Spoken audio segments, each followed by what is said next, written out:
Bonjour, ici Sylvie Boucher et Dominique Guérin, deux filles du Saguenay. Sylvie Boucher et Dominique Guérin, deux filles du Saguenay, à Radio Unicité.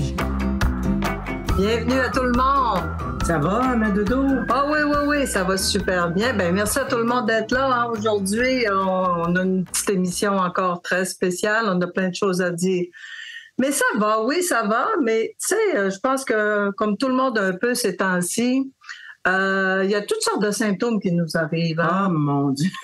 Puis là, c'est le sommeil. Ah là là. OK, là, la nuit, là, à 2 heures du matin, je trouve ça bien dur de me lever puis de voir l'heure puis de dire, ben là, je dors plus. Puis là, je me réveille le lendemain, je suis comme un koala, là, les yeux, là. Ça n'a pas de bon sens. Je me traîne les pieds toute la journée. Je manque de sommeil. Puis, tu sais, je parle aux gens, puis c'est répandu, là. Puis je pense qu'on vit tout. Tu sais, les fréquences qu'on parle beaucoup, qui arrivent, là, qui impactent la Terre, ça arrive de plein fouet du ciel, mais ça arrive aussi du centre de la Terre. Apparemment qu'on a des fréquences qui viennent nous perturber. Il y a la résonance de Schumann. Alors, on vient sans dessus-dessous. Tu sais, là, on a toutes sortes de symptômes. On se réveille à 2 heures, 4 heures, 6 heures, 5 heures du matin. Toi, ça t'arrive-tu aussi? Moi, c'est quand je réussis à m'endormir. Des fois, je dors pas du tout la nuit. Ah, des nuits totalement blanches, oui, là. Je suis pas capable de dormir. Fait que koala, pas sûr. Moi, ça a l'air plus de... T'as l'air de quoi? Un koala qui a reçu un coup de poing dans la face. Ça serait plus ça, moi. Ah oui, hein? Ah, c'est épouvantable. Mais en même temps, c'est drôle parce que même si je dors pas, j'ai de l'énergie pareille. Ouais. Je suis capable de faire mes journées. Ça, c'est incompréhensible. Ben, moi, je l'ai fait aussi, mais c'est comme si je traîne de la patte, là. Tu sais, c'est pas comme quand j'ai passé une bonne nuit, là. Non, je traîne de la patte. La patte de koala. Ah, la patte de koala. Ouais. Puis je grimperais un arbre, puis je resterais là aussi, là. Tu sais. C'est peut-être ça, la solution. Ah, ben oui, il m'a grimpé dans mes arbres. Ben oui, on va mettre de tout dans les arbres. L'hiver, c'est plate, par exemple, là. Tu sais. Il y a toutes sortes d'affaires qui nous arrivent en ce moment, là. Tu sais, oui. Il y a toutes sortes de perte de mémoire, de confusion, que tu ne sais plus pas tout ce que tu es, qu'est-ce que tu t'en vas faire là, des moments d'absence totale en ce qui me concerne. Oui. C'est comme, je ne sais pas comment je me suis rendue d'un endroit à l'autre. Des fois, ça me pogne dans mon char. Puis je ne sais pas comment j'ai fait pour me rendre dans le parking du IGA. Là, tu parles, tu dis qui conduit? C'est vrai. C'est qui conduit? Qui conduit, là? Parce que tu te rends où est-ce que tu veux. Oui, mais tu te rends où est-ce que tu veux. Mais c'est ça, tu as été sur une espèce d'automatisme. Je pense qu'on est sur des lignes de temps. Je sais pas trop. La personnalité n'est plus là. Ouais. L'ego, là, il n'est plus là. Ouais. Je sais juste qu'il y a quelque chose qui m'a amené d'un point A au point B, mais je ne sais pas c'est quoi. Ça doit être mon esprit sain, j'imagine. La confusion, tu sais, toi. Ah oui, ben moi, la confusion. La confusion, tu sais, tu prends quelque chose dans tes mains, tu dis, OK, là, je le mets là, puis quand tu reviens, c'est plus là. Oh. C'est plus là. Magie. Puis ouais, magie. Puis là, tu dis, tu fouilles, puis là, tu dis, il est dans le lavabo de la chambre de bain, ils sont rendus là. Ben voyons donc, toi. C'est vrai? Non, j'exagère. Ah, okay. mais j'exagère, mais ils peuvent être sur le comptoir, par exemple, de la chambre de bain. Non, là, je vais appeler tout de suite, là. Je vais peut-être me faire interner immédiatement. Non, mais c'est vrai, on a quelque chose dans les mains, puis on part, puis c'est fini, on le cherche, on le trouve plus, on l'a mis à quelque part, on est vraiment déconnecté. Confusion totale. Mais c'est vrai, c'est difficile de fonctionner en ce moment, d'avoir une vie normale comme on avait avant. Là. Oui. On avait une vie normale. En tout cas, mais là, je suis plus capable de rattacher des choses avec le passé. Avant, j'étais capable de faire ça. Là, je suis plus capable. Il n'y a plus rien. Là. Je me lève pour aller chercher quelque chose. Dans le frigidaire, on a 2 frigidaires chez nous. Oh, douleur, oh, malheur. Fait que je suis tout le temps en train de me promener entre les deux. Là, je pars de la cuisine pour aller chercher quelque chose dans le frigidaire d'en avant. Et en chemin, j'ai plus aucune idée de ce que je m'en vais faire. Et là, tu es en avant du frigo, puis tu dis, c'est que je fais là. Ah, je me rends même pas en avant du frigo. Ah, tu te rends même pas. Non, j'allais où, là? Oui. Là, je suis dans le milieu du salon. OK. Là, je fige. Puis là, je pars. Qu'est-ce que je fais là? Puis tu sais, pendant ce temps-là, ton beurre, il est en train de Mais oui, c'est ça. Puis là, j'oublie que j'avais du beurre dans le poêle. Tu sais, la mémoire, la confusion. Des plans de mettre le feu à la maison. J'ai une petite anecdote, c'est que ma mère s'était acheté des pilules pour la mémoire, mais elle oubliait de les prendre. On avait fait le ménage de ces médicaments, on avait trouvé ces pilules pour la mémoire. Elle a dit, mais mon Dieu, je les ai oubliées. C'est super. C'est très efficace, ça. Il faut les sortir de la bouteille. Hein? Tu vas marquer sa bouteille, il faut sortir. Mais je t'oublie de le lire. Ben, Ça va vraiment. Qu'est-ce qu'on faisait là? Qu'est-ce qu'on fait là? Là, je ne sais plus, non. On fait une émission de radio. Oh mon Dieu, une chose que tu me l'as dit. T'es qui, toi?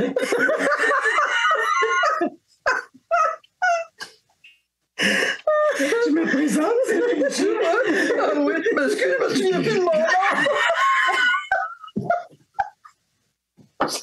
C'est sûr que moi. Oh mon Dieu, je suis. Oh mon Dieu, Seigneur. Ah, deux filles de où?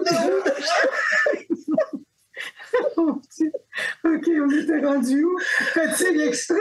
Oui, je pense que t'es là. Je suis rendu à bout. L'élastique a pété. Oh, oui, on ressent vraiment des fois de la fatigue. Vraiment, c'est vrai, extrême. On dit que c'est parce que notre corps perd de la densité et il subit une restructuration intense. Mais perdre de la densité, là, j'aimerais ça que ça touche tout vraiment. Là, oui, là, hein, là que j'ai une perte de densité d'à peu près une dizaine, 15 livres. C'est correct. Les douleurs, moi, j'ai mal partout. J'ai mal dans mon corps tellement. Là, j'ai mal dans le dos, j'ai mal dans les hanches, j'ai mal... Je ne sais pas trop ce qui m'arrive. C'est capoté, là. Non, mais c'est vrai. Ah oui, c'est vrai. C'est vraiment beaucoup. Il y a beaucoup. Puis je reçois des courriels, je reçois des mails parce que, tu sais, je passe un petit message en même temps qu'on avait fait des capsules avec Yvan Poirier.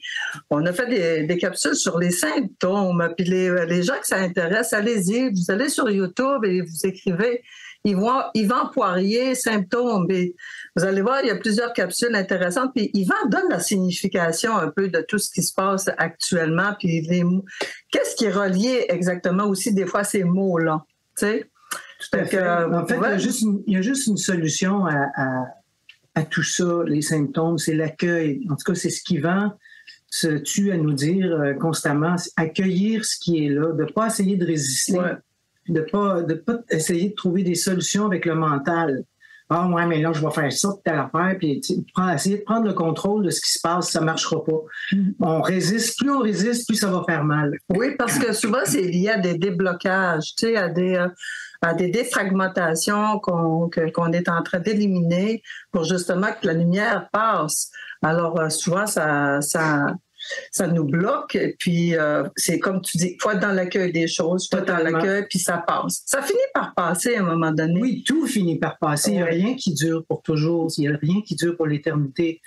Fait que c'est juste d'accueillir que c'est le même pour on ne sait pas combien de temps, puis de faire des choses qui nous font du bien aussi. Tu sais, moi, je vais beaucoup chez le chiro. Ça me fait beaucoup de bien. Je marche, je fais plein de choses en douceur. Je fais du yoga, je fais différentes choses qui me font du bien. Fait que ça, c'est important de trouver des choses, des activités qui nous apaisent, qui nous aident à accueillir justement ce qui se passe, la douleur. Puis il y a toujours les Advil, là, tu sais. Donc, toujours avoir une bonne Advil, c'est sûr, tu sais. Ça fait du bien. Non, mais c'est vrai. Ou un verre de vin, si ça vous calme. Peu importe ce que vous aimez faire ou ce qui vous apporte un réconfort. c'est important d'aller vers ça parce que sinon, c'est trop souffrant. Puis on se juge aussi là-dedans. Ouais. Tu sais. L'important, c'est de peut-être aussi pas trop dramatiser puis de trop se poser des questions. Tu sais, il y en a qui ont des très forts symptômes et puis ils vont commencer à faire, tu sais, t'inquiète de leur santé, souvent dire, ben, c'est-tu parce que j'ai fait ci, c'est-tu parce que j'ai fait ça, c'est-tu, ben, qu'est-ce qui se passe? Fait que je pense qu'il faut être relax un petit peu là-dedans, prendre le temps de regarder comment ça se passe, d'être dans sa présence, et à un moment donné, ça passe. C'est sûr si ça persiste, le médecin est là, mais tu sais, faut pas trop s'inquiéter parce que, écoutez, là, si vous saviez là, le nombre de personnes qui sont touchées par tous ces symptômes-là, nous, on l'a vu avec tes capsules, là, il y a des gens qui vivent des choses incroyables. Alors, faut pas trop... faut rester faut pas paniquer. Il faut pas aller à l'urgence pour tout et pour rien. Là, tu sais. C'est ça, absolument. Faut juste accueillir, puis comme je vous disais, faire des choses que vous aimez. Puis, tu sais, il y a des gens, mon amie Martine, qui est toute jeune, qui a 39 ans, elle me dit, je pense que je suis en train de faire de l'Alzheimer précoce. Ben oui. Je dis, c'est pas ça, c'est vraiment juste ça. T'es pas en train de virer folle, t'es pas en train de perdre la mémoire. Oui, tu perds la mémoire, mais t'es pas malade. Tu sais, allez pas voir le médecin pour ça. C'est des symptômes totalement normaux. Ce qui se passe en ce moment. C'est grave, c'est gros ce qu'on vit, là. C'est qu'on absorbe. Très gros. Puis les problèmes mémoriels sont généralisés. Je pense que tout le monde est perdu un peu. Tout le monde dit ça, t'en parles. Puis tout le monde dit, ah oui, moi aussi, tu sais, je dis ça. Tout le monde vit. Ah non, écoute, je suis rentrée dans une voie. Je pensais, je m'en vais faire des courses. Et je pensais que je rentrais dans mon char. Fait que je rentre dans le char, je m'assois à la place du conducteur. Il y a quelqu'un assis côté passager. J'ai fait un Christy de saut de dos, là.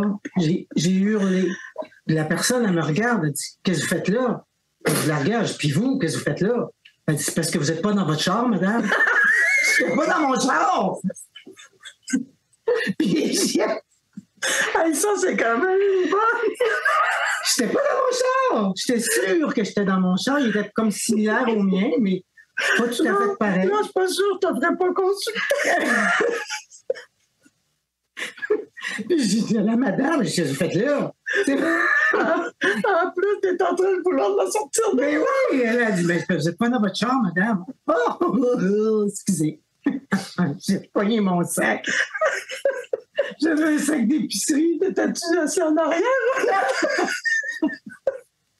Non, mais sérieux, ça m'est arrivé. Je le jure, c'est la tête de mon fils, là. J'en perds vraiment des bouts. C'était peur, hein? Fait que là, à cette heure, avant de rentrer dans mon char, je peux-tu dire, je fais le tour? Tu regardes la licence. Mais tu te souviens plus du numéro? Non, je me rappelle pas du numéro de licence, mais je fais le tour pour voir si je reconnais des affaires. Fait que là, j'amène toujours mes chiens avec moi.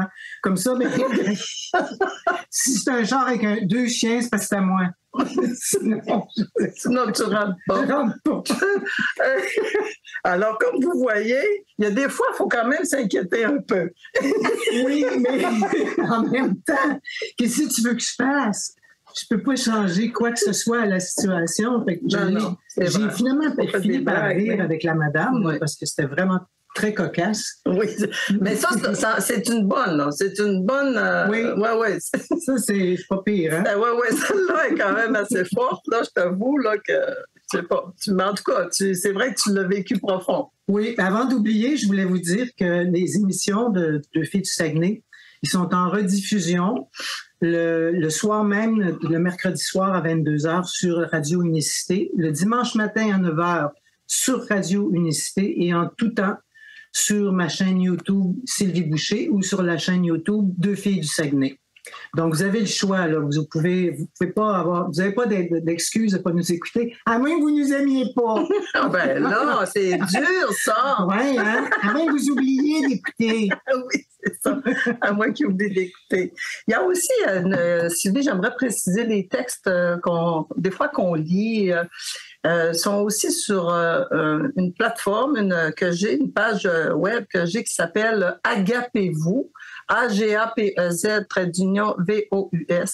Alors, c'est un site privé, puis vous avez tous les textes de Yvan Poirier, Philippe François, Jean-Luc Ayoun, Eckhart Tolle, plein de vraiment beaux textes. Puis il y a plein de gens qui postent dessus aussi. Puis c'est tous des gens qui sont un petit peu dans la même ligne de pensée que nous, là, tu sais. Alors, c'est un endroit vraiment le fun, si ça vous intéresse, mais il faut que vous demandiez une adhésion, tu sais. Sors-tu de la page Facebook? Oui, la page Facebook, la page là, Facebook. Agapez-vous. C'est pas un site Internet, c'est une page Facebook. En fait, c'est une page Facebook. OK, c'est ça. C'est ça. Ça s'appelle Agapez-vous. Et puis, faut faire une demande d'adhésion. Puis, moi, je réponds tout de suite, là. Et puis, c'est ça. Aujourd'hui, notre sujet, c'est nous sommes des êtres souverains. C'est-à-dire se tenir debout dans la tempête, même si tout part en vrille, en couille autour de vous tenir debout au milieu du chaos. C'est ça que ça veut dire être souverain. Puis on a une invitée aujourd'hui extraordinaire. C'est une fille, moi, que j'adore. Elle s'appelle Isabelle Champagne. Elle s'est présentée aux dernières élections provinciales du Parti conservateur dans le comté de Jonquière.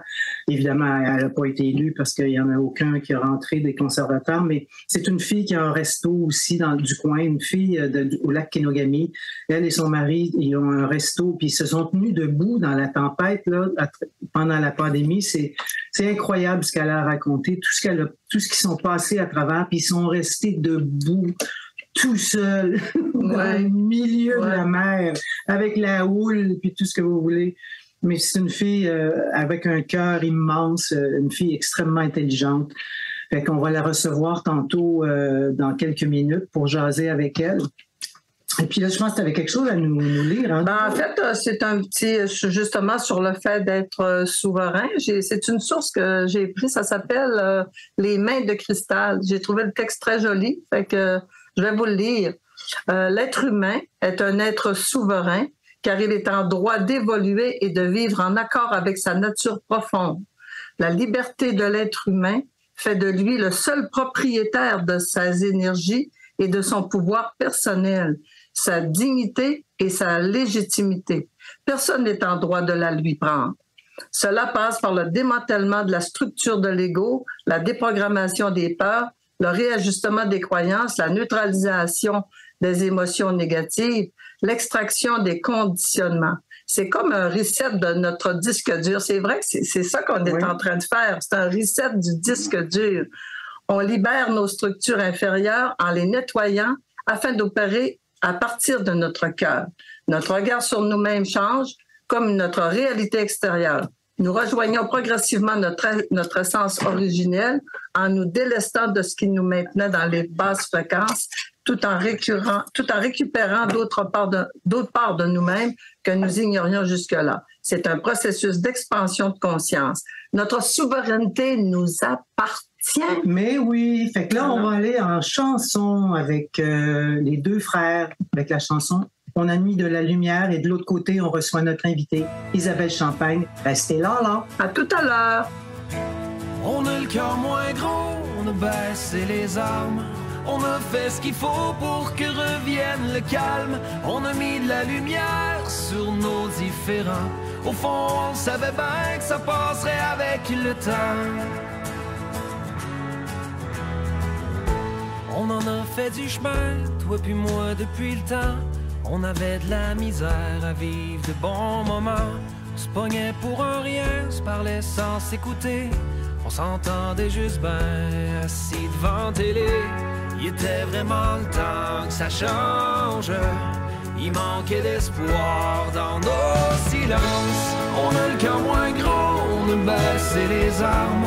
On a fait ce qu'il faut pour que revienne le calme. On a mis de la lumière sur nos différends. Au fond, on savait bien que ça passerait avec le temps.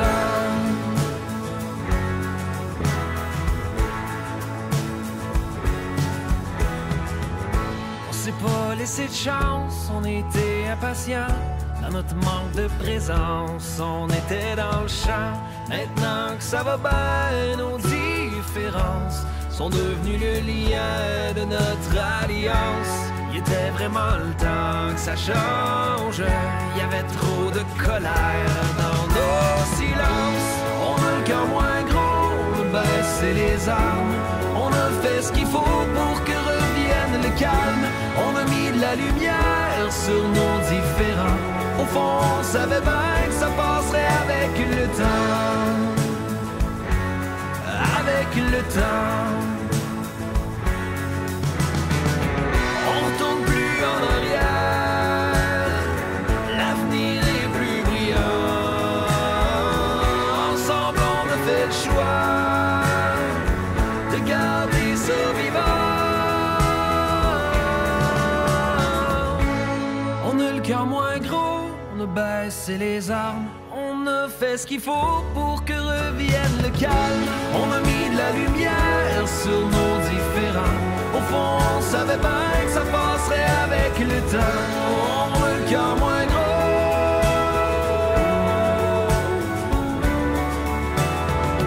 On a mis de la lumière.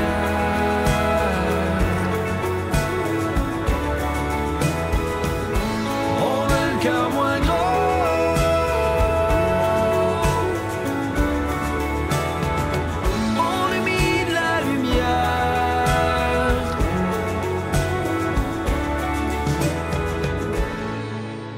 Vous écoutez Deux filles du Saguenay sur Radio Unicité. Là, on reçoit notre invitée du jour, une femme extraordinaire que j'aime de tout mon cœur. Elle s'appelle Isabelle Champagne.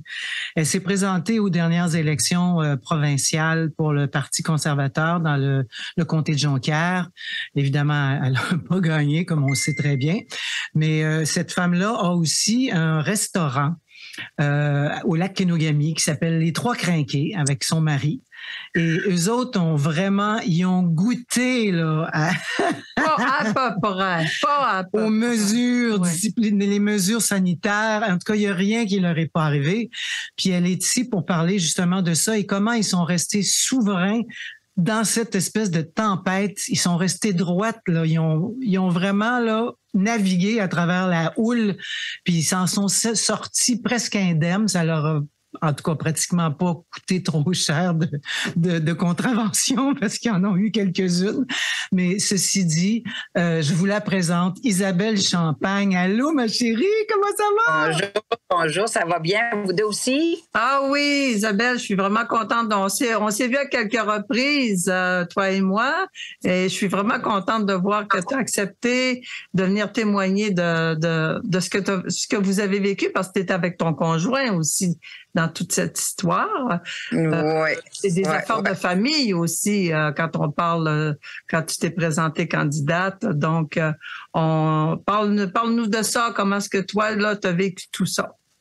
En fait, nous, on a ouvert vraiment juste avant la pandémie. On a ouvert en décembre 2019. Puis, en avril, on apprenait, mais en fait, fin mars, on apprenait là, qu'on se faisait fermer le 18 mars précisément, qu'on se faisait fermer le restaurant. Là, tous les restaurants fermaient. Puis, on a fermé pendant 1 mois. Fait que je vais vous dire que ça a été... au début, un échec total parce que dans notre tête, c'était comme un rêve. Mon chum, ça faisait longtemps, en fait, qu'il avait ça en tête d'ouvrir un restaurant. Hein. On s'entend que ses parents, ils ont eu le premier restaurant ici au lac Kenogami quand il avait peut-être 5-6 ans. Puis on s'entend qu'il est rendu à 51 ans, 51 ans, il va avoir 51 ans. Fait que c'était comme un rêve, en fait, qui tombait à l'eau. Comment je pourrais dire ça? C'était un choc total. On savait plus où qu'on s'en allait, de quel côté qu'on partait. On fermait-tu le restaurant, on le réouvrait-tu? Parce qu'il y avait quand même une belle retombée là, de décembre à fin mars. Là, ça roulait comme jamais on aurait pu s'imaginer. Au-delà, nos attentes. Puis là, on s'est relevé les manches. Après le mois d'avril, on s'est relevé les manches. On a fait du take-out seulement, moi puis mon chum, parce que c'est tout ce qu'on avait le droit de faire. Personne n'avait le droit de rentrer dans les restaurants. Fait qu'on s'est... on s'est ajusté à ça. On était quand même 17 employés quand ça s'est arrivé au mois d'avril.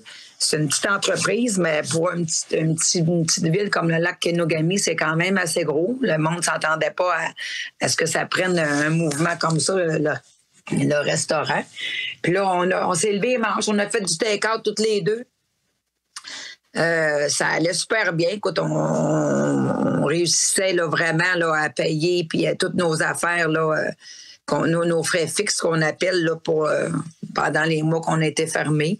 On a réengagé petit peu à petit peu nos cooks. Moi, je restais pareil en cuisine, sur le plancher, c'est-à-dire à m'occuper de la clientèle qui venait chercher leurs commandes. On a ouvert après, on a une autre section, on a ouvert tout ce qui était livraison, qui n'existait pas du tout, qu'on n'avait jamais eu ça au lac Kenogami. Fait qu'on s'est comme réinventé, on a fait le service de livraison ici au lac. Ça a été difficile parce que là, il y avait quand même juste 1 ou 2 cuisiniers qui travaillaient en cuisine. Fait que moi, disons que je courais entre le téléphone, la livraison, puis j'avais de l'air d'une vraie girouette. J'en ai déjà une en vraie vie. Disons que ça allait toucher ma personnalité un petit peu. Mais on s'est mis quand même à terre avec tout ça. Là. Puis là, l'hiver est arrivé. Pas le droit d'avoir aucune personne en restaurant encore avec tous les sports d'hiver. Puis on s'entend que le Saguenay, Lac-Saint-Jean, puis Saguenay, c'est vraiment tout ce qui est motoneige. Oui. C'est vraiment quelque chose. Fait qu'on a passé au travers l'été à pas de clientèle, moitié de la clientèle, ferme ça, mets-toi des panneaux, CNSST nous me disait t'avais pas le droit de panneaux, d'autres restaurants avaient le droit. Fait que là, mais c'est venu comme une genre de guerre là, entre les restaurants du Saguenay. Parce que là, elle a le droit de rester ouvert, elle a pas le droit, elle a le droit de faire ci. Fait que c'était vraiment, on dirait que les agents de CNSST avaient toutes sortes de conseils à donner à leur... on est comme leur client en tant que restaurant, hein, parce qu'ils viennent s'occuper de nous autres. Fait que tout le monde n'avait pas le même mot de leur agent. Fait que ça a été, je pense que c'est ça qui a été bien difficile. Là, la confusion, c'était... Ça fonctionnait pas. Il y en avait qu'il fallait qu'ils mettent des restrictions, d'autres avaient pas le droit, d'autres avaient le droit de pas mettre des panneaux de plexiglas, d'autres fallait juste qu'ils mettent des rubans après leurs chaises. C'était vraiment la confusion totale, là. Ça fonctionnait pas. Puis le gouvernement, on s'entend qu'ils changeaient leur façon de faire à tous les mois. Hein. C'est là, il faut faire ça. Là, il faut mettre ça de plus, il faut mettre ça en moins, il faut mettre vos menus en plastique, il faut mettre les menus, il faut downloader vos menus sur vos téléphones. Il n'y avait rien qui... C'était vraiment, vraiment, vraiment compliqué. Fait qu'on s'en est sorti petit peu comme ça. On s'est réinventé. À un moment donné, après le take-out, on a fait tout ce qui était prêt à servir. Fait que les repas prêts à emporter. Fait que on s'est acheté un comptoir réfrigéré. On vendait des repas. Fait que les menus du crinqué, on essayait de vendre un peu de stock qu'on faisait là, au niveau de la cuisine pour que les gens puissent apporter ça chez eux, faire réchauffer leurs affaires chez eux. Puis ça a fonctionné aussi. Mais encore là, comme je dis, c'était vraiment... c'était une guerre de commerce. J'ai l'impression qu'on a vécu une grosse guerre de commerce là, entre les restaurants. Là. Les bars, pas le droit d'ouvrir. Là, les restaurants, ils ont eu une loi qui existait, qu'on avait le droit de consommer une bière sans manger. Là, après, ils ont remis une loi par-dessus ça qu'il fallait absolument manger une coupe de genre des ailes, des bâtonnets de fromage si on voulait consommer une bière. Alors, c'était vraiment là, le chaos total. C'était vraiment tout mélangé. Puis vous autres, que quand on arrivait au restaurant, nous autres, on est déménagés dans la région l'année dernière, mon mari et moi. Puis on a découvert les Trois Crinqués. C'est juste au coin de chez nous. C'est à 1 kilomètre de chez nous. Puis c'est Dominique qui m'avait parlé de cet endroit-là. Elle m'a dit, vas-y, va manger là. Fait que quand on est arrivé là pour la première fois, il y avait, au lieu d'avoir le papier dans la porte qui marquait masque obligatoire, c'était marqué sourire obligatoire. Il n'y avait pas de masque chez Isabelle et Claude ou Trois Crinqués. On rentrait là, pas de masque, mais j'étais vraiment... Wow! Je l'aime déjà, elle. Hey, Isabelle, est-ce que tu pourrais nous dire d'entrée de jeu un peu d'où vient le nom Les Trois Crinqués? Pourquoi vous avez appelé ça comme ça? En fait, moi, je suis une fille, puis mon conjoint pourrait le dire, là, je suis comme explosive un petit peu, pas côté tempérament, mais je suis tout le temps bien créative, puis il faut toujours, quand je sers des gens, il faut toujours j'en mettre plus, puis plus dans les assiettes, puis j'ai tout le temps peur que les gens en manquent. Fait qu'on se promenait en moto, puis je cherchais un nom. Puis à un moment donné, ce nom-là m'est venu en tête. Je dis, on va appeler ça Les Crinqués, parce que tout ce qui est sur le menu, il y en a beaucoup dans les assiettes, puis c'est goûteux, puis fait que moi, dans le fond, quand tu crains quelque chose, ben c'est ça. Tu sais, tu en mets, mais c'est de là que t'es pas craqué, ouais.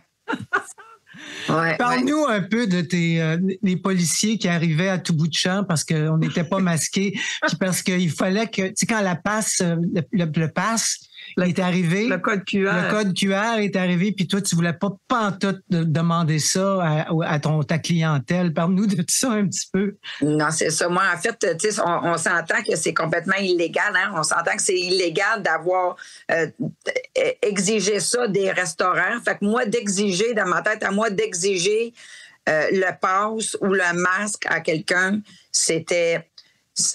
j'aurais pu me faire emmener en cours par la clientèle aussi. Tu sais, c'est un couteau à double tranchant, on s'entend. Hein?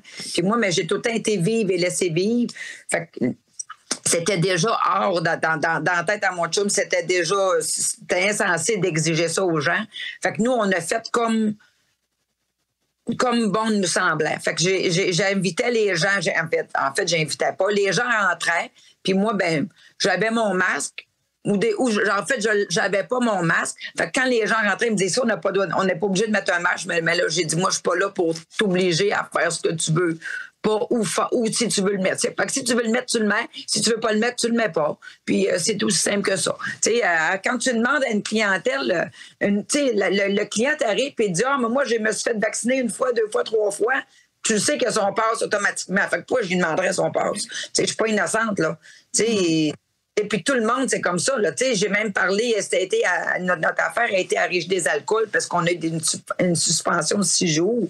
Parce qu'on s'entend qu'avec tout ce que les policiers nous ont fait, toutes les plaintes. En fait, c'est pas les policiers, c'est les clients qui nous envoyaient les policiers. Parce qu'il y en a qui sont zélés. Hein? Tu leur mets quelque chose dans la tête. Il faut mettre un masque, il faut le passer. Ils suivent tout à la lettre parce que sinon, ils ne savent pas comment respirer. Là. Vous comprenez ce que je veux dire? Oui. Maman ne leur dit pas comment marcher. Ils ne savent pas comment attacher leurs souliers. Puis ils savent on te croche puis ils leur lacet, là. On s'entend? Fait que moi, dans le fond, je pouvais pas... les policiers m'ont monté un dossier. C'était à Riche des alcools. Ils m'ont dit, Isabelle, tu as entre 30 à 90 jours de suspension. Après avoir compté mon histoire à Riche des alcools, ils m'ont donné 6 jours de suspension. Fait que pour moi, c'était comme une victoire. Puis je me suis dit, dans le fond, ce que j'ai fait, c'était pas si mal que ça. Quand tu entends des clientes rentrer puis dire, moi, j'ai des frissons quand je rentre chez vous, puis j'ai l'impression de vivre. C'était pas des madames de 20 ans ou de 10 ans. Là. Vivre, là, rendu à 50 ans passés, tu es censé savoir comment vivre. Tu es censé te sentir vivre par tout ce que tu passes. Fait que moi, déjà, ça, quand j'ai dit ça à juge de la régie, je disais, c'est pas normal que les gens se sentent vivre quand ils rentrent chez nous. Qui a le droit de nous empêcher de vivre? Personne. Personne n'a le droit de t'enlever le goût de vivre. Puis le gouvernement, c'est ça qu'il nous faisait. Il nous enlevait le goût de vivre. Moi, des personnes déprimées, j'en ai vu, là. C'était comme quasiment rendu un centre de psychologue, mon restaurant. C'est pas normal, là. Tu sais, que les gens en parlent et qu'ils disent, mon Dieu, ça fait du bien, là. T'es censé te sentir bien partout ce que tu vas. Puis moi, c'est ce que je pense, c'est ce que j'ai fait aux gens pendant quasiment 3 ans, de ce qu'on se sente bien. Ah, puis, totalement. Ils embarquaient dans leur game. Hein. On s'entend que tu allais à des places qui étaient au niveau de la SQ, il y avait leur loi, puis tu arrivais au niveau des villes, tout ce qui était policier de ville agissait à leur façon à eux autres. Tu deviens avec un power trip en tant que policier quand tu es obligé de restreindre les gens, puis sans même être obligé de te cacher en haut d'un pont et à pogner le monde sur le radar. Là, tu es capable de rentrer en tant que policier dans un commerce et dire tu n'as pas le droit de faire ça, tu n'as pas le droit de faire ça, tu n'as pas le droit de faire ça. C'est pas normal. Fait qu'eux autres sont devenus avec un genre de power trip qui est devenu, mon Dieu, c'était immense. Tu arrivais à des places, tu avais le droit de manger en motoneige dans un restaurant parce que c'était la SQ qui était policier chez vous. Puis nous autres, vu que c'était Ville-Saguenay ou toutes les autres villes, tu n'avais pas le droit, ça ne marche pas. Là. Ça ne fonctionne pas. Là, fait que moi, c'est là qu'on est venu à dire, regarde, nous autres, le monde va bien faire ce qu'ils ont envie de faire. Puis s'ils ont envie de rentrer chez nous sans masque, ils rentrent chez nous sans masque. Moi, le pass, tu me dis que tu es 1 fois vacciné, 2 fois, 3 fois. De toute façon, le pass, c'est quoi ça, cette affaire-là, le pass? Ça n'a même pas de bon sens. Moi, mon carnet de vaccination... Cette incohérence-là, cette folie-là qui tenait absolument sur rien de sensé, qui amenait les gens dans des dissonances totales. On comprenait plus rien. Hein? C'est pour ça que les gens se sentaient bien chez toi. On sortait de ça. C'est ça. C'est en plein ça. On sortait, dans le fond, c'était comme quasiment un piège. Moi, c'était quasiment un piège. Le gouvernement te mettait dans un piège, puis aujourd'hui, on peut voir, tu sais, je suis pas complotiste, je suis pas rien de ça. Mais je suis intelligente, puis je vois que le gouvernement nous a emmenés dans une souricière, puis ceux qui ont embarqué vraiment sont pognés là-dedans. Là.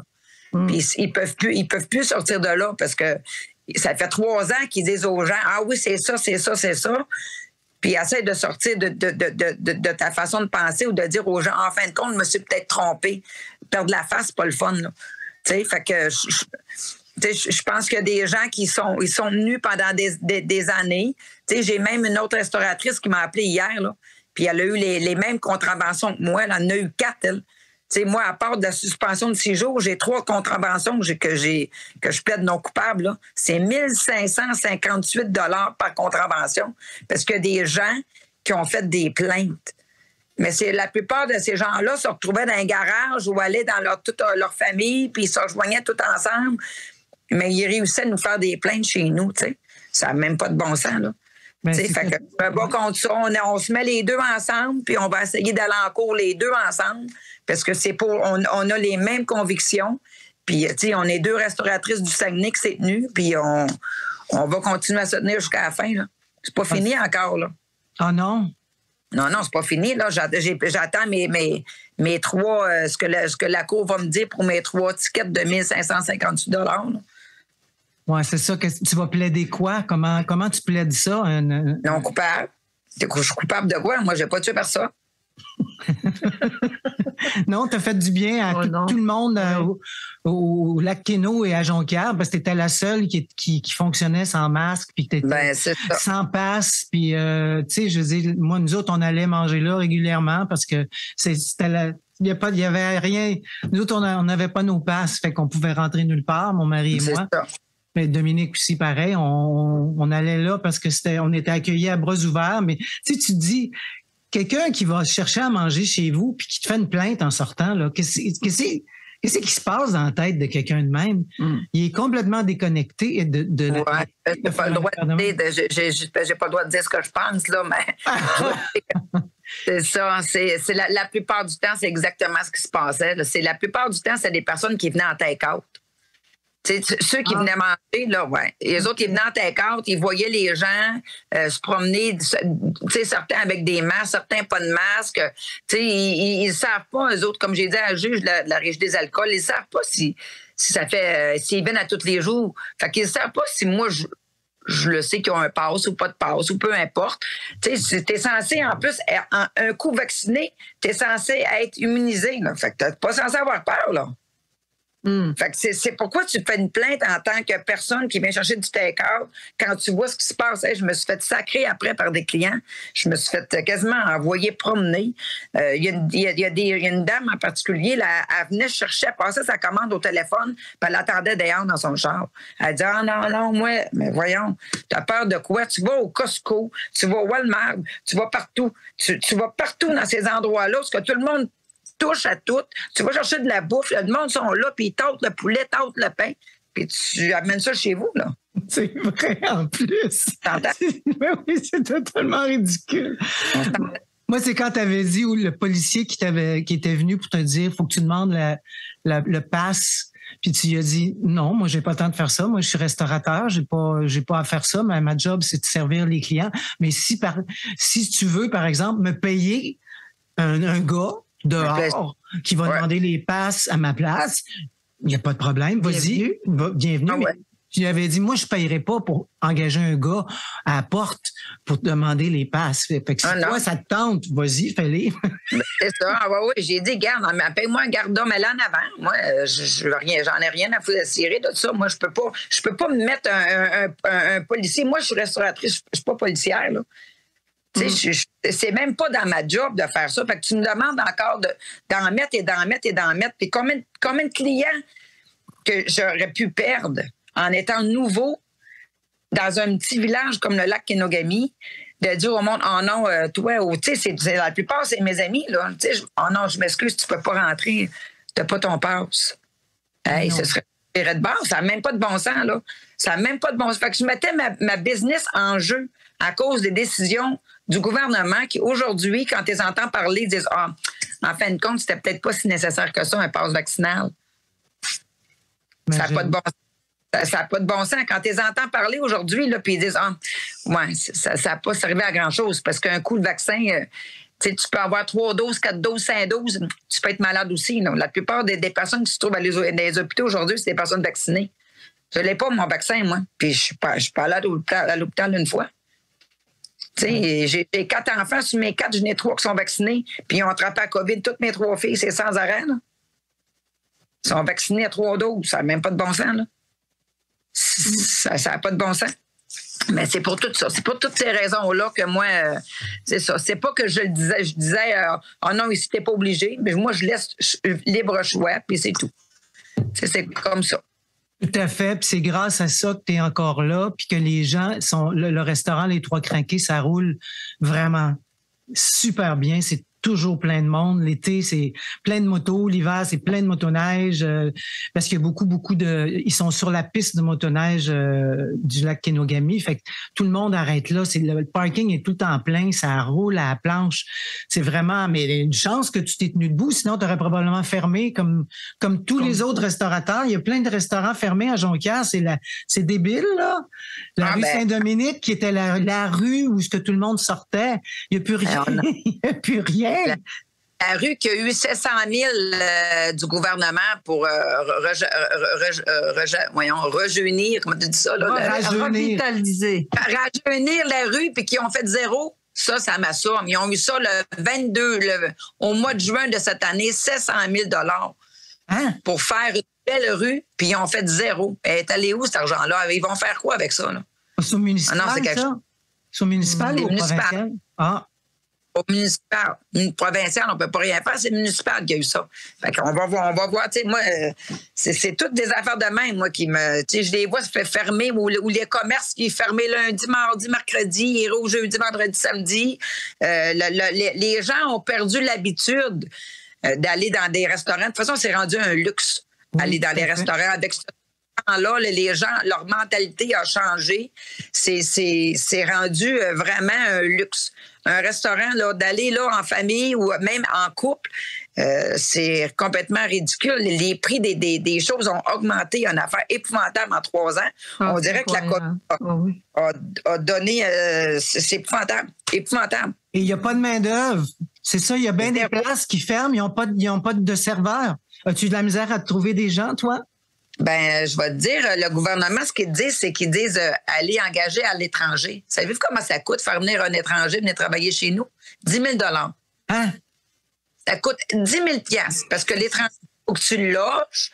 Il faut que tous ces meubles, il faut qu'il y ait des draps neufs. Il faut qu'ils soient à temps, pour, mettons, les saisons. S'il n'y a pas de manteau, il faut que tu y ajoutes. C'est comme les fermiers, c'est la même affaire. Ça coûte 10 000 faire venir un étranger venir travailler chez nous. Fait que j'ai pas les moyens là, de payer 10 000 $ faire venir un gars de n'importe où ou une femme de n'importe où pour faire venir travailler chez nous. Pour leur pas la langue non plus, ils ne parlent pas le français. En plus, qui ne parle pas le français. Puis là, si tu en prends un qui parle français, ben, faut-tu le parrainer pareil? Là? Mais c'est quoi cette affaire-là? Tu ne peux pas trouver de main-d'œuvre ici, au Québec? Oui, on en a, mais c'est parce que les gens ne veulent plus travailler. Les gens ne veulent plus travailler. Quand tu vas te chercher ta brique de fromage là, qui coûtait avant 4,59 là, puis qui est rendue à 10 $ là, pour une petite brique de fromage Boivin au Saint-Laurent. Je ne parle pas contre la fromagerie, mais c'est rendu cher comme ça, tu comprends? Fait que t'es rendu, puis là, le salaire minimum en cuisine, moi, je ne sais pas comment c'est, puis je les paye toutes plus cher que ça, mais mettons que c'est 16 $ ou 15 $. Le salaire minimum pour un cuisinier. Il fait quoi avec sa brique de fromage? Il faut qu'il travaille une demi-heure, 45 minutes puis pour payer une petite brique de fromage. Une petite pinte de lait à 7 et quelque chose. Ça n'a même pas de bon sens, là. Non, effectivement. Fait que le monde, il se retourne vers d'autres métiers. Puis le gouvernement, mais ils sont tellement allachants qu'ils te donnent des subventions. Ils te donnent des subventions. Je vais donner 9 000 pour être préposé aux bénéficiaires. Il m'a donné 5 000 pour être secrétaire dans un hôpital. Tu sais, c'est comme ça, là. Mais il faut que tu fasses plus que 4 mois ou plus. Après ça, qui ont eu leur 9 000, leur 4 000, ils lâchent la job. Ils sont morts de rire. Ah oui. En tout cas, Isabelle, comme ça. Moi, je peux juste te dire vraiment un gros merci d'avoir tenu le fort de la façon dont tu l'as fait avec ton conjoint. Je confirme une chose que tu as dit tout à l'heure. Je suis allée une fois aussi avec une de mes nièces et elle s'est assise puis elle me dit, ça me fait tellement drôle. J'ai l'impression de transgresser des choses, je me sens bizarre, tu sais. On dirait qu'on n'a plus le droit de faire ça, tu sais. Ça fait que toi, t'as donné ce havre d'espoir là qu'on avait de pouvoir aller. C'était simple, hein, pourtant entrer dans un restaurant, c'est simple. Là. Mais on a eu cette chance-là, puis je te remercie infiniment. Merci Isabelle, vraiment là, d'exister. Attends, tu veux nous dire un dernier mot parce qu'il faut quitter. Un appel d'une mère en Europe. Elle dit, moi, j'étais en France. Elle dit, ma fille, elle étudie au cégep de Jonquière. Elle dit, elle a vu sur Internet passer comme quoi pour aller manger chez vous. Ben, j'ai dit oui, n'importe qui peut venir manger chez moi. Elle dit, OK, mais elle dit là, elle était comme pas sûre, elle est comme exclue de tous ses amis au cégep parce que ils suivent tout ce que le gouvernement dit à la lettre. Mais j'ai dit, dis qu'elle vienne. Le lendemain, elle est venue, elle m'a remercié tellement, là. Oui. Elle dit, ça fait 2 que je peux aller dans un restaurant parce que j'avais pas le droit. C'est quelque chose. C'est merveilleux. Oui, merveilleux. Oui, tu as contribué à tout ça. Isabelle, tu es fantastique. Je t'aime de tout mon cœur. Puis nous autres, on continue d'y aller. Ah oui! On va manger là régulièrement. Tu n'es souvent pas là quand j'y vais, mais c'est pas grave. Tu as le droit d'avoir des congés. Ah ouais. Je vais te dire que l'année qui vient de passer, là, ça a été difficile. Fait que j'essaie de moins d'y aller. Je suis plus là en arrière. Là, okay, je suis là pareil. Ah bon, on ira en arrière. Ouais. OK, on t'aime, Isabelle. Salut! Bye. À bientôt. Merci. Nous autres, on continue en musique avec John Baptiste. Freedom. Woo! Restez là avec nous. When I move my body just like this, I don't know why, but I feel like freedom. I hear a song that takes me back, and I let go with so much freedom.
filles du Saguenay sur Radio Unicité. Et on accueille notre magnifique Chantal Dumas. Bonjour Chantal, bonjour. Bonjour les filles du Saguenay. Directement de la République dominicaine. Maudite chanceuse. Oui, toute bronzée. Comment ça va ce matin, Chantal? Ça va bien, moi de mon côté, ça va bien. Quand la techno tient la route, ça va bien. Oui, tout va bien dans ce temps-là, oui, effectivement. Oui, ça met la patience des fois à rude épreuve, mais quand ça fonctionne, on est content. Alors aujourd'hui, ça va super bien. Oui, aujourd'hui, on parle de souveraineté, on parle d'être souverain, en fin de compte, de rester debout dans la tempête, d'être résilient, même malgré tout. Parce qu'on vit plein de choses. Puis ce matin, on a ouvert l'émission en parlant justement de tous les symptômes qu'on vit en ce moment dans cette espèce de tornade électromagnétique là, qui nous frappe de plein fouet, là, de toute la résonance de Schumann et tout ça. Puis on parlait des pertes de mémoire, on parlait de les douleurs physiques que les gens vivent, l'impression d'être complètement déconnecté de la réalité, de plus avoir les pieds sur terre. Je racontais une anecdote qui m'est arrivée aussi, que je te raconterai à micro fermé, parce que je ne veux pas la répéter.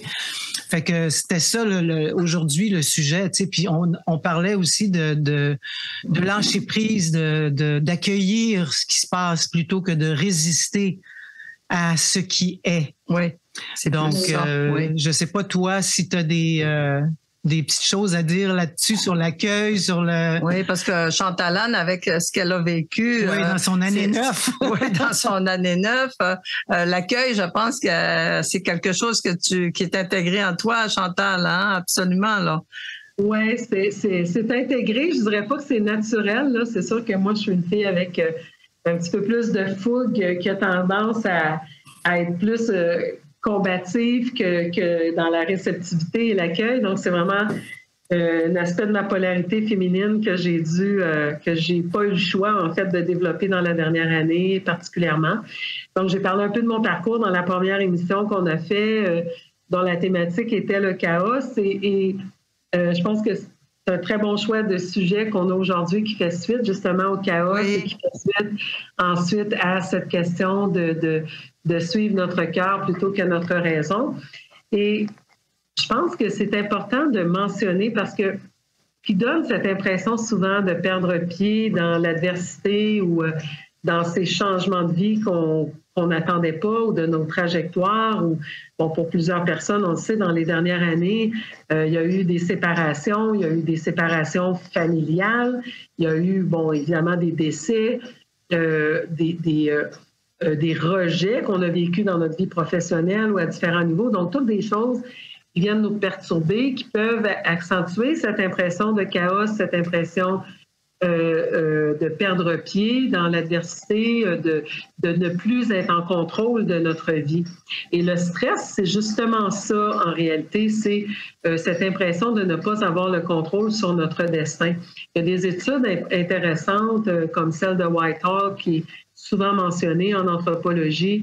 C'est une étude qui avait été faite en Angleterre sur des cadres moyens et c'était pour évaluer comment se manifestait le stress, etc. Et on voyait que, contrairement à ce qui pouvait être cru ou véhiculé, les événements particulièrement stressants, c'était pas comme les cadres des entreprises qui les vivaient, ni les employés à un niveau, on va dire, inférieur de la hiérarchie, mais bien les cadres qui étaient entre les deux, parce que ces gens-là subissent le stress, mais n'ont souvent pas le pouvoir d'action ou l'autorité de gérer ce stress.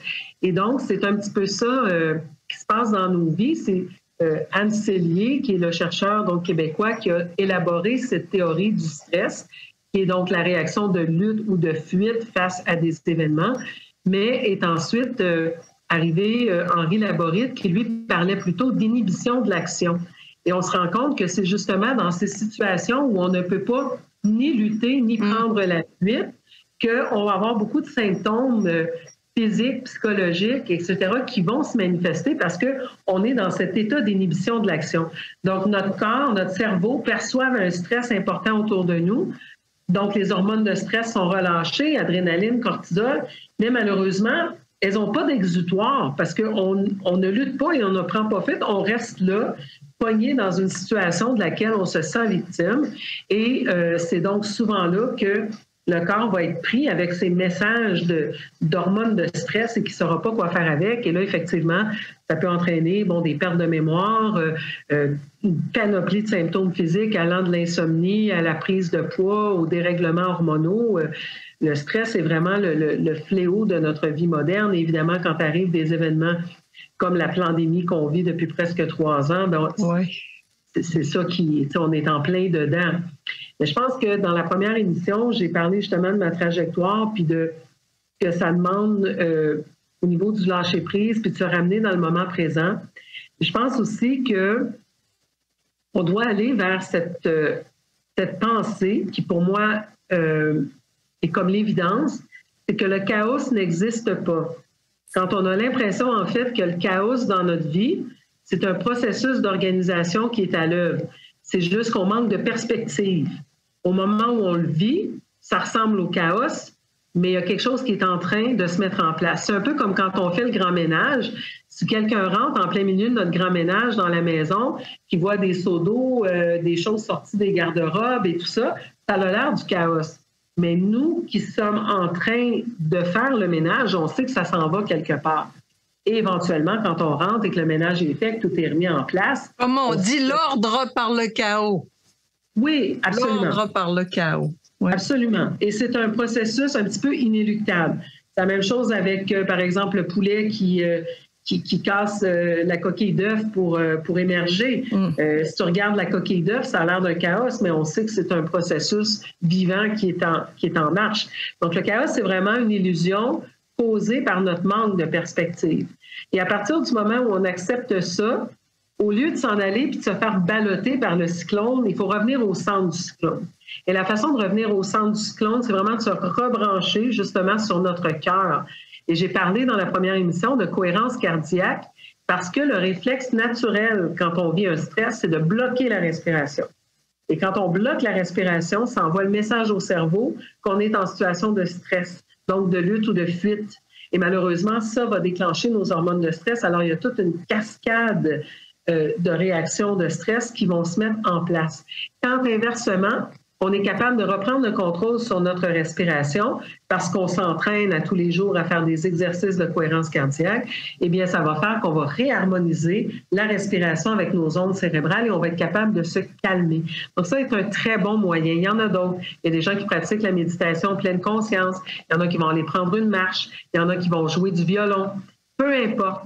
L'important, c'est de trouver une activité qui nous ramène vraiment dans le moment présent. C'est ça qui nous empêche de se projeter dans l'avenir et donc de tomber en état d'anxiété ou de rester accroché sur le passé puis tomber dans l'apitoiement puis là, aller du côté de la dépression. Alors, c'est vraiment de se ramener dans le présent, d'accueillir ce qui est, parce que de toute façon, on n'a pas le choix. Quand je vivais l'ouragan Fiona il y a une couple de semaines, quand même, j'aurais pas voulu, c'est ça qui est ça. Donc, il faut accueillir ce qui est et exercer le contrôle sur la seule personne sur laquelle on a un contrôle, qui est nous-mêmes.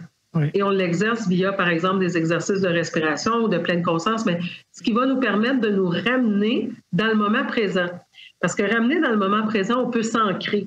On peut s'ancrer dans le sol, on peut s'ancrer dans la terre, on peut se connecter aussi spirituellement et essayer de garder, donc, cet alignement entre l'âme et la personnalité dont il a été question dans la deuxième émission, parce que j'expliquais que la maladie, en fait, s'insère dans cette fracture entre l'âme et la personnalité. Et plus on va être en cohérence entre, justement, ce qui est à l'intérieur de nous, ce qui essaie d'émerger de notre âme, et la personnalité qu'on endosse à chaque jour, eh bien, moins il y a de place pour la maladie, mais aussi pour divaguer dans nos schèmes mentales d'apitoiement ou de victimisme, etc., etc. Et moins on va tomber aussi dans les sollicitations de l'extérieur, les sollicitations qui sont les demandes ou les pressions de l'entourage, les points de presse où on nous dit que le monde est en train de prendre en feu ou que tout le monde est en train de mourir du virus. Donc, c'est vraiment le fait de rester dans cette cohérence, dans cet alignement, dans cette prise de contrôle sur nous-mêmes et sur le moment présent.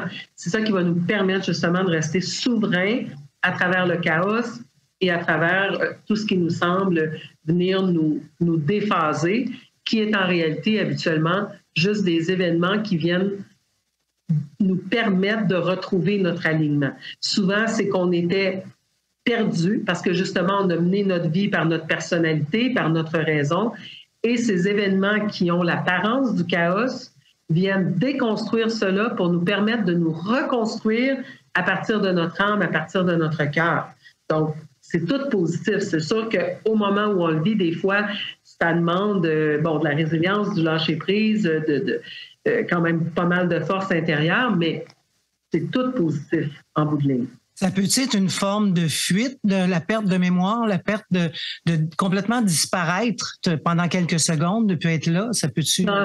Oui, dans certains cas, c'est une fuite, comme les gens qui vont dormir beaucoup d'heures ou comme des gens qui vont s'auto-médicamenter avec des substances légales ou moins légales.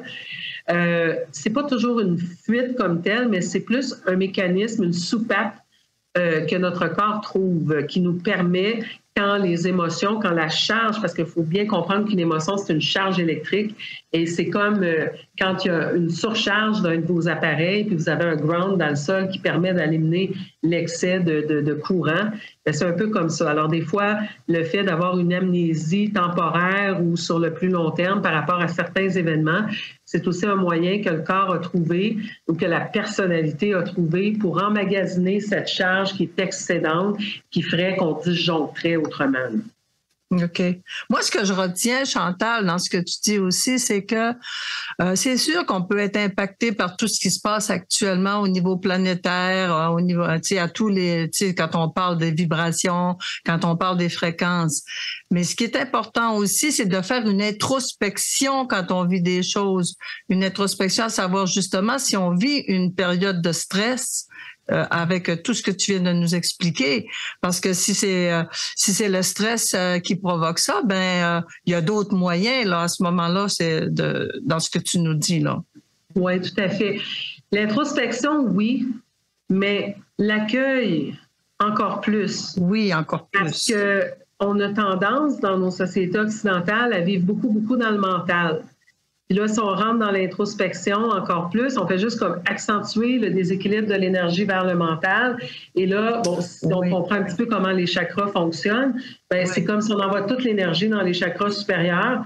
Et là, à un moment donné, on est déconnecté justement de ce sentiment d'être soutenu par la Terre, d'être connecté à l'univers via donc les ondes cosmiques. On pourrait dire de rester en conscience, dans le fond, plus, là.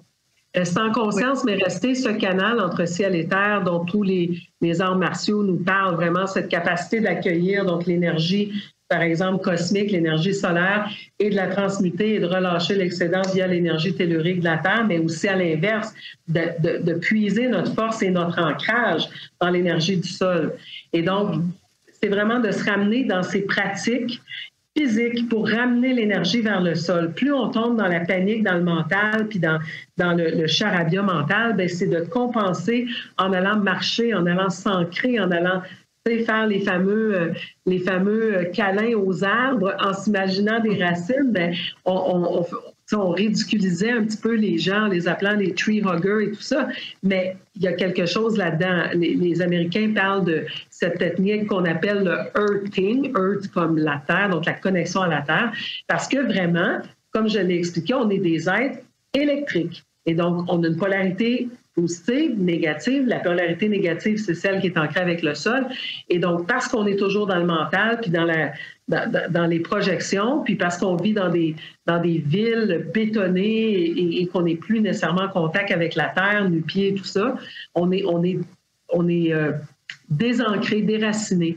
Alors, le fait de vraiment aller travailler notre ancrage, d'aller en nature, nous permet aussi de faire un ménage de toutes ces énergies qu'on traîne avec nous de la ville, des mauvaises nouvelles et tout ça. Donc, les arbres ont cet effet, la nature via les ions négatifs, par exemple, quand il pleut, les gouttes de pluie au sol, hein, on sent une énergie particulière après la pluie. C'est que ça relâche des ions négatifs, mais même dans notre douche, ça fait le même principe.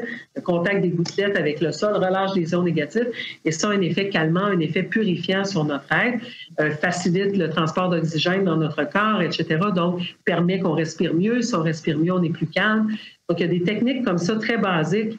Mais aussi, le problème, c'est que quand on vit ces événements stressants, bien, c'est là qu'on a tendance à tomber dans, par exemple, les stimulants. On était stressé, on n'a pas bien dormi. Le lendemain, qu'est-ce qu'on fait? On boit du café pour passer à travers notre journée. On est plus irritable, on se pogne avec quelqu'un, ce qui fait que, tu sais, on est vraiment dans ce cercle vicieux. Alors, c'est toujours de se ramener à la base qui est de marcher, de respirer, de boire, de manger, de dormir. Et c'est souvent ça qui saute en premier dans les événements stressants. C'est un peu de ça dont je parlais dans mon live ce week-end, c'est que des fois, on vit des stress ou des demandes accrues ou on est obligé de dédier du temps à quelque chose. Des fois, on ne peut pas se désengager de notre emploi ou des personnes desquelles on prend soin. Et souvent, la première chose qui va sauter, c'est nous. C'est notre alimentation, c'est nos heures de sommeil, c'est notre activité sportive, c'est le temps qu'on se dédie. Alors que c'est justement dans ces moments-là qu'il faut absolument mettre l'emphase là-dessus. C'est notre boîte à outils, ces choses-là, et c'est ça qui va nous permettre justement de passer au travers. Donc moi, ce que je fais à travers les différents événements stressants que je vis, c'est d'essayer de continuer cette discipline, d'aller prendre une marche, par exemple. J'ai un tracker de pas sur mon cellulaire et j'essaie vraiment de faire mes 10 000 pas minimum par jour. Quand je suis revenue ici, bon, j'avais un problème de sein qui me stressait beaucoup, alors je faisais 10 km par jour. Parce que pour moi, c'est une manière d'aller m'ancrer, puis au lieu d'amener mon énergie dans le mental, dans mes peurs, de me ramener au sol, puis dans le moment présent. Puis quand je marche, je le fais vraiment consciemment. Je sens le sable sous mes orteils, je fais un bout dans l'eau de mer, je fais un bout sur le bord de la plage. Et je reste vraiment très concentrée sur le fait que je suis ancrée par le sol et que je suis supportée par Gaïa, je suis supportée par la terre-mère et que l'excédent de stress, je peux m'en libérer de cette façon. C'est sûr que je vis dans un environnement qui est plus propice à ça que quand on a la grisaille au Québec, mais il y a moyen. Quand je vivais au Québec, j'allais dans le parc Maisonneuve et je faisais la même chose. Donc, ça, c'est la première chose. La deuxième chose, c'est qu'on doit absolument prendre un petit déjeuner protéiné le matin. Oups. Moi, je suis en pratique clinique depuis 24 ans et je peux vous dire que facilement 90% des femmes que je rencontre en consultation ne consomment pas leurs protéines durant la journée. On a besoin de 0,75 à 1 gramme de protéines par kilo de poids corporel. Vous pesez 75 kilos, vous avez besoin de 75 grammes de protéines. Après ça, que vous vouliez des protéines animales, végétales, je m'en fous, mais ça prend des protéines. Et ça en prend le matin, parce que les protéines, on y pense quand on pense aux muscles. Les protéines ont plein de fonctions dans notre corps. Et une des premières fonctions des protéines, c'est de fabriquer les neurotransmetteurs. Donc, ce qui nous calme, c'est des neurotransmetteurs comme le GABA, comme la sérotonine. Donc, si on est constamment stressé, on finit par manquer de ces neurotransmetteurs calmants. Et pour en fabriquer, la base, c'est les protéines. Donc, ça nous prend des protéines. Et pourquoi le matin? Parce que le matin, on a utilisé aussi des protéines pour se détoxifier la nuit et se reconstruire. Donc, nos cheveux, nos os, on parle tout le temps des minéraux, mais il y a quand même des protéines impliquées là-dedans. Les transporteurs de nos hormones, les immunoglobulines dans notre immunité, il y a plein de choses qui sont à base de protéines. Alors, imaginez si une personne consomme même pas la moitié, puis ça, c'est ce que je vois régulièrement, là, la plupart des femmes consomment 35 à 45 grammes de protéines par jour, donc c'est à peine la moitié de ce qu'elles ont besoin. Bien évidemment qu'éventuellement, il y a des choses qui vont souffrir. Et puis, comme on ne peut pas tomber en petits morceaux, bien, ça ne sera pas la masse osseuse qui va souffrir en premier, ni les cheveux, ça va être notre système nerveux. Donc, les protéines, c'est super important. Donc, prendre un petit déjeuner protéiné pour remplacer les protéines qu'on a utilisées durant la nuit et mettre l'accent aussi sur les vitamines du groupe B. Les vitamines B, on les trouve dans l'enveloppe des céréales entières, on les retrouve dans des œufs, mais honnêtement, de nos jours, vu le taux de stress et le taux de contamination auquel on est exposé, on a besoin des B pour se détoxifier aussi. il faut pratiquement les prendre en supplément. Et il n'y a pas d'interaction. On peut prendre les vitamines B avec tous les médicaments. Donc, en toute sécurité, je peux dire que tout le monde peut prendre un supplément de vitamine B et on les élimine au fur et à mesure. Donc, on y va aussi pour un B complexe. On ne va pas pour une B spécifique comme B6, B9, non. On y va vers le B complexe et ce qui est encore mieux, c'est que ce soit des B sur leur forme qu'on va dire bioactive. Parce que les B sont impliqués aussi dans la fabrication des neurotransmetteurs puis nourrissent notre système nerveux et nos glandes surrénales. Donc, les B et le magnésium. On parle souvent du calcium comme étant important pour nos os et tout ça, mais le magnésium est carencé chez 75% au moins de la population. Et le magnésium, c'est lui qui a un effet calmant dans notre corps. Le calcium a un effet de contraction et le magnésium a un effet de relaxation. Donc, si vous avez souvent des crampes dans les mollets, la petite paupière qui saute quand vous êtes à l'ordi, tout ça, c'est des signes clairs, nets et précis que vous êtes en carence de magnésium. Mais au-delà de ça, le magnésium est impliqué dans 250 réactions métaboliques. Donc, dès qu'on manque de magnésium, il y a toutes ces réactions qui ne s'effectuent pas correctement. Donc, si on sait qu'on vit des périodes de stress, il faut vraiment mettre l'emphase sur faire des exercices à l'extérieur, s'ancrer dans le sol, se ramener dans le moment présent, prendre un petit déjeuner protéiné, prendre un supplément de vitamine B complexe sur leur forme bioactive et un supplément de magnésium. Encore là, le magnésium va venir sous différentes formes. Vous pouvez parler avec les naturopathes sur les planchers des grandes surfaces, des magasins de produits naturels ou encore, évidemment, consulter pour avoir des recommandations personnalisées.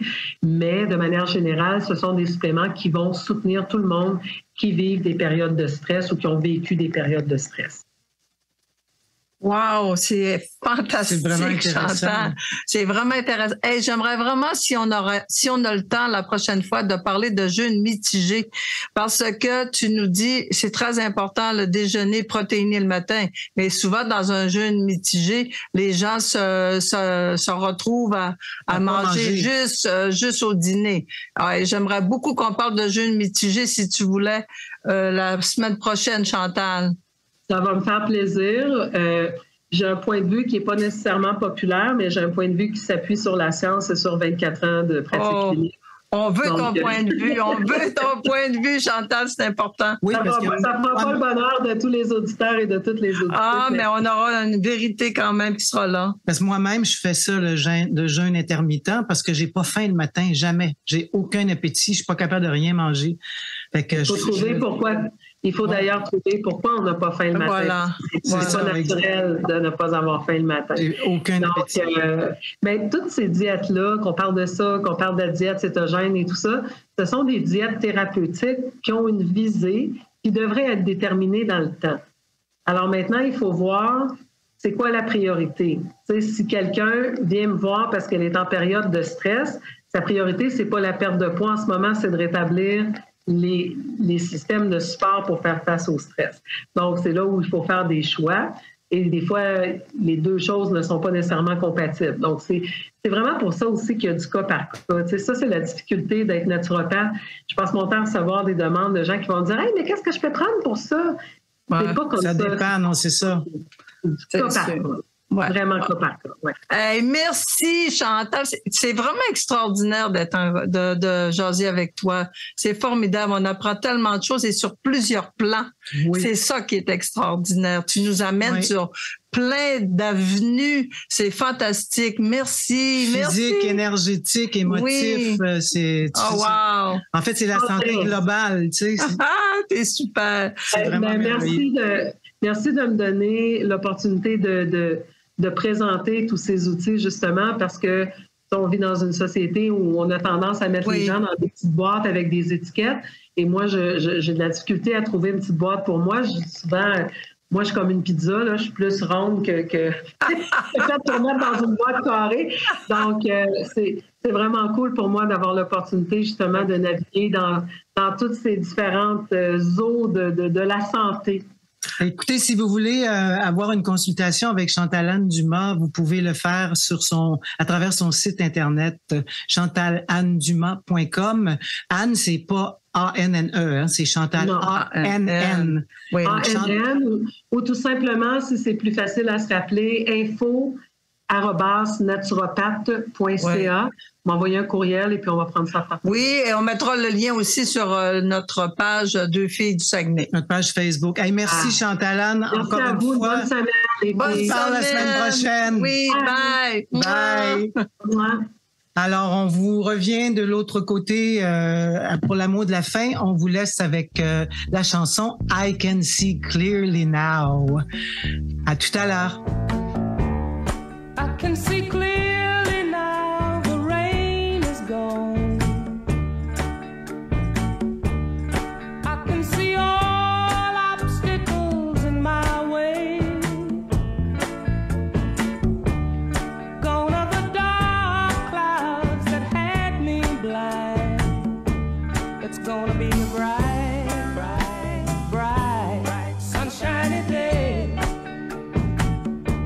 It's gonna be a bright, bright, sunshiny day. I think I can make it now. The pain is gone. All of the bad feelings have disappeared.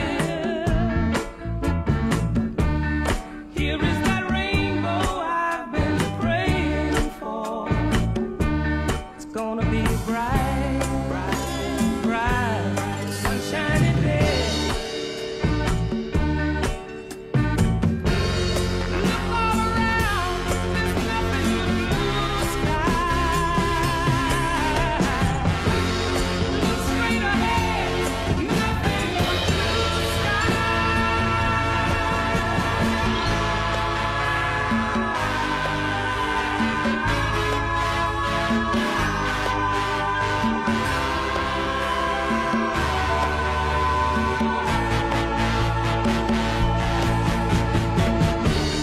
I can see clearly now the rain is gone. I can see all obstacles in my way. Gone are the dark clouds that had me blind. It's gonna be a bright, bright, sunshiny day. It's gonna be a bright, bright, sunshiny day.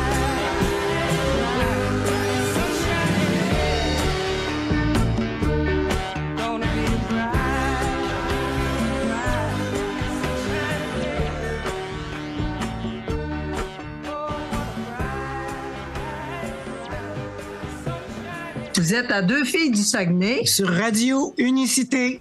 Alors, on vous revient. Merci d'être là avec nous.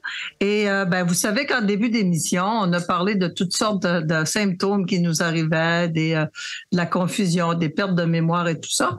Et là, hors d'onde, Sylvie nous a parlé de quelque chose d'assez inusité. Je pense qu'elle a vécu, puis on lui a demandé de nous le raconter. Ouais, j'ai comme été dans un autre, tu sais, un Twilight Zone, là, où t'as l'impression d'être dans une autre dimension. J'étais avec, ça fait plusieurs années de ça, mais c'est déjà mon processus de perte de mémoire avait commencé. Et j'étais avec mon conjoint de l'époque, ça fait quelques années, comme je vous dis, puis il m'amène au bureau de poste à Saint-Sauveur. Et là, il me dépose au coin de la rue. Le bureau de poste fait le coin de rue. Donc, je descends de l'auto, je vais poster ma lettre et je ressors du bureau de poste. Et là, j'ai complètement oublié que lui, il est venu me conduire, que je suis venu dans sa voiture. Fait que là, je sors du bureau de poste et je cherche mon char. Et là, je ne vois pas mon char nulle part. Puis là, je suis dehors, puis mon conjoint de l'époque est dans le char, puis il me voit faire. Puis là, il me klaxonne. Donc là, je me tourne, je vois l'auto et je vois quelqu'un assis au volant, puis je fais, voyons, qu'est-ce qu'il veut, lui? Puis je continue à chercher mon auto. Mais tu reconnais pas ton conjoint, là? Non, mais ni l'auto de mon conjoint non plus. Et là, je traverse la rue, je me dis, voyons donc, où est-ce que j'ai mis mon char? Je traverse l'autre bord, puis je répertorie tous les chars stationnés en face du bureau de poste. Pas un qui ressemble. Puis pendant ce temps-là, mon conjoint de l'époque a sorti du char. Puis il est debout, puis il est là. Sylvie! Puis il me fait des grands signes. Puis là, je me tourne, je dis, mais il est bien fatigant, lui. Qu'est-ce qu'il me veut? Qu'est-ce que c'est ça? Parce que moi, les gens me reconnaissent. Fait que là, je me dis, c'est quelqu'un qui m'a reconnu puis qui veut me... Je sais pas ce qu'il me veut, là, mais là, je commençais vraiment à être impatiente. Il est obligé de venir me chercher, me prendre par le bras, me dire, Sylvie, qu'est-ce que tu fais? Tu l'as reconnu? Oui. Là, je l'ai reconnu. J'ai fait, mais moi, t'étais où? Mais je parqué là depuis tantôt, je te fais des simagrées, je te klaxonne, je te crie après. Toi, qu'est-ce que tu fais là? Je suis revenue m'asseoir dans le char, la tête entre les jambes. J'étais tellement honteuse. Je me disais, mais ça n'a pas de bon sens, je suis en train de virer sur le top. Je m'efface, je m'en vais, je disparais. Et là, lui, il rit, là. Il se peut plus comment est-ce qu'il a ri de moi, là. Ça a duré 1 an. Finalement, on a fini par se séparer à cause de ça. Ben, finalement, il a vraiment disparu. C'est lui qui a disparu. Mais hey, le feeling de tomber dans le vide, j'ai eu l'impression de sauter en parachute, puis le parachute s'ouvrait pas. Je trouvais plus mon char. Je trouvais plus mon char. J'ai complètement oublié, puis ça m'a pris 1 minute à aller poster ma lettre. C'était in and out. Ouais, pendant la minute où je suis rentrée puis je suis ressortie, je suis pas ressortie dans la même dimension. C'est vraiment Twilight Zone. C'était capoté, là. C'était capoté. J'en parle aujourd'hui, je me sens mal. Ben, je trouve que tu fais bien ça. Oh mon Dieu! Puis je veux plus que ça m'arrive, ça, c'est bien trop fréquent. Ça t'est jamais arrivé, toi? Non, pas à ce point-là. Pas à ce point-là. Moi, ce qui m'est déjà arrivé une fois, c'est que je suis allée pour faire le plein d'essence et puis je décroche le fusil puis je mets ça pour faire le plein. Puis là, tout à coup, ça dit c'est fou, tu sais, c'est fini, ça a sonné. Et j'ai dit, il y a un problème avec la machine, ça n'a pas de bon sens parce que je viens juste de la mettre puis c'est plein. Fait que là, je rentre puis je dis, la machine est brisée. J'ai dit, la machine est brisée parce que j'ai dit, je viens juste de mettre le pistolet là puis j'ai dit, ça indique que c'est au maximum, là, tu sais, le montant est au maximum. Ben non, il dit, la machine n'est pas brisée, madame. Il dit, allez voir à l'intérieur. Il dit, c'est sûr, il dit que votre réservoir est plein, là. J'ai dit, non, c'est impossible. J'ai juste eu le temps de le mettre, puis ça a fait ça. Fait qu'il s'est passé une couple de minutes. Il s'est passé un Twilight Zone aussi. Ben oui, parce que mais oui, mais où j'étais? Où j'étais? À la même place que moi. T'étais au bureau de poste. C'est là, il y a un vortex. Il y a un vortex, là. Oui, mais il est à Saint-Sauveur. Moi, c'était quand même à Jonquière.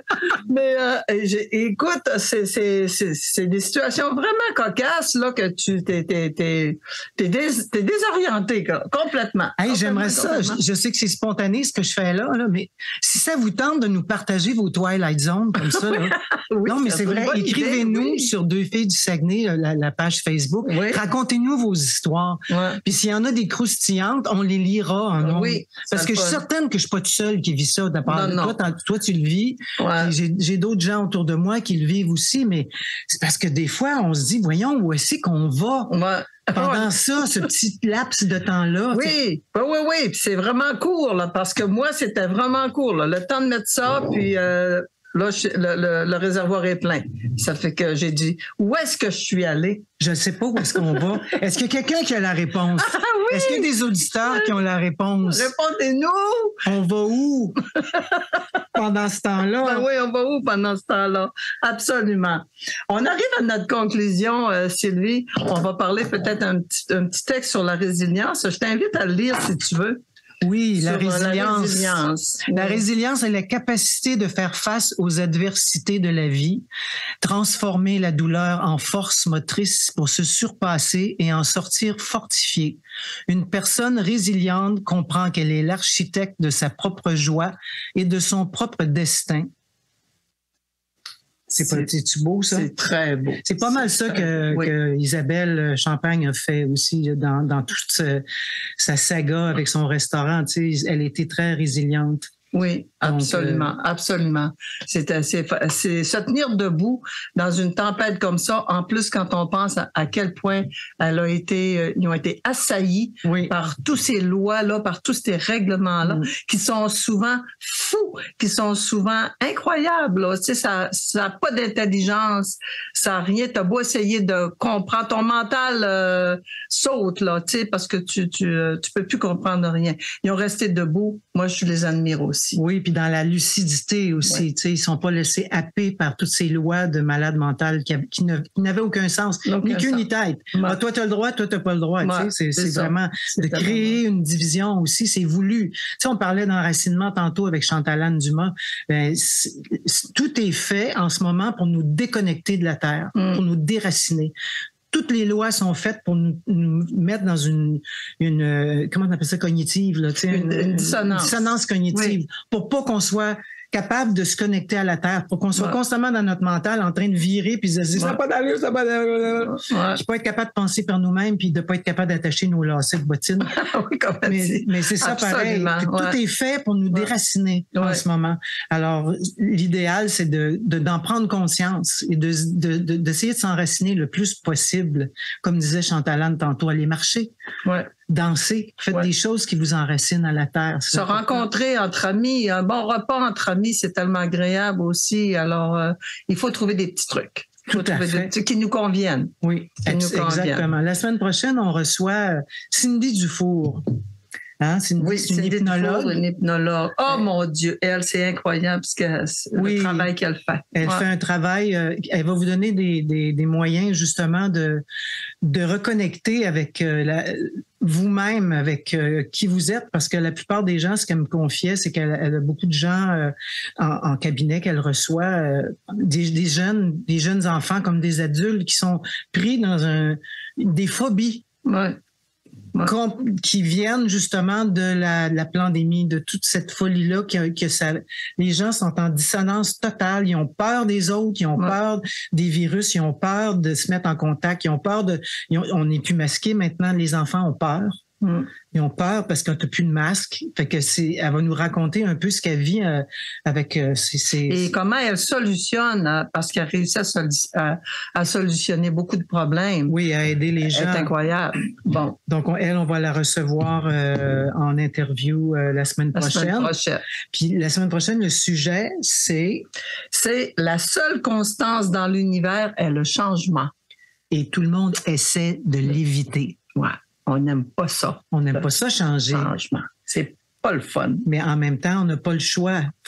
Parce qu'on voudrait que les choses changent, mais on veut pas changer notre façon de penser, notre façon d'agir. On veut rester cantonné dans nos vieilles pratiques, dans nos vieux concepts. Puis on refuse de changer, on se braque. Parce que le changement nous amène dans le vide, hein? Oui. On plonge dans le vide, puis ça, c'est bien épeurant. Ça fait qu'on a souvent peur de nos petites misères parce qu'au moins, on est dans le connu. Donc, le changement, c'est pas facile. Toujours facile. Alors, on se dit bonjour. On se revoit la semaine prochaine, Sylvie. Oui. Au poste. Fidèle au poste. Fidèle au poste. Puis c'est un bonheur d'être avec toi. Oui. C'est le fun. Alors, merci d'être à l'écoute, les amis. Bye. Bye. Bonne semaine.